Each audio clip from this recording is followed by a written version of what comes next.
Expedice Neuron Himalaj proti rakovině. To je projekt, který bych vám chtěl představit.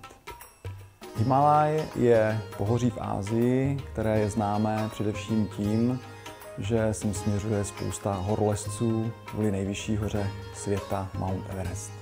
Tato oblast je však také známá bujnou vegetací, je zde spousta bylin a keřů, které se využívají v tradiční ajurvédské medicíně. Tyto rostliny mají různé pozitivní účinky na lidské zdraví, jako jsou protizánětlivé, antioxidační a protirakovinné účinky. A právě tyto bychom chtěli v našem projektu studovat. Himalaj se nachází na území 5 států: Pákistánu, Bhutánu, Indie, Číny a Nepálu. A právě Nepál by byl cílem naší cesty. A jak vznikl tento nápad?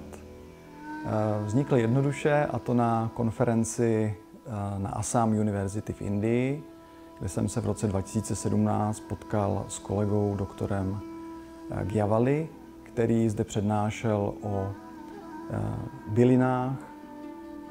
bylinách právě z uvedené oblasti, kterou zmiňuji, to znamená z Himalájí, a studoval a povídal vlastně poté následně na té konferenci o pozitivních účincích himalajských bylin na lidské zdraví.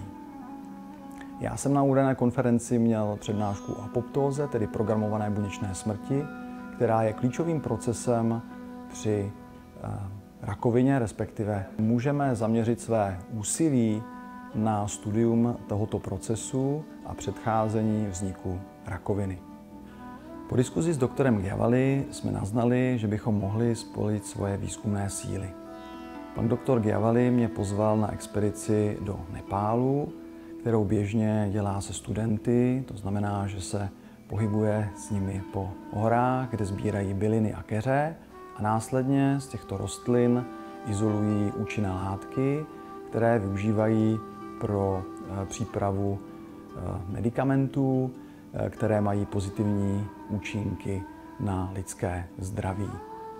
Realizace projektu a expedice by přicházela v úvahu v květnu či červnu roku 2025 a vlastní cesta do Nepálu by trvala asi 5 týdnů. Zmíněnou cestu jsme ještě nerealizovali a právě proto bychom se chtěli přihlásit do expedice Neuron, abychom získali finanční prostředky na tento výzkum. A kdo vlastně jsme, kdo tvoří náš tým? Jmenuji se Petr Sláma a jsem akademickým pracovníkem na Ústavu morfologie, fyziologie a genetiky zvířat Mendelovy univerzity v Brně.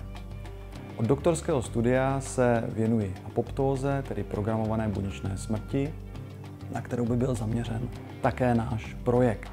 V posledních letech zkoumám vliv fytonutrientů na buňky imunitního systému, dále tedy studuji apoptózu i v souvislosti s rakovinou.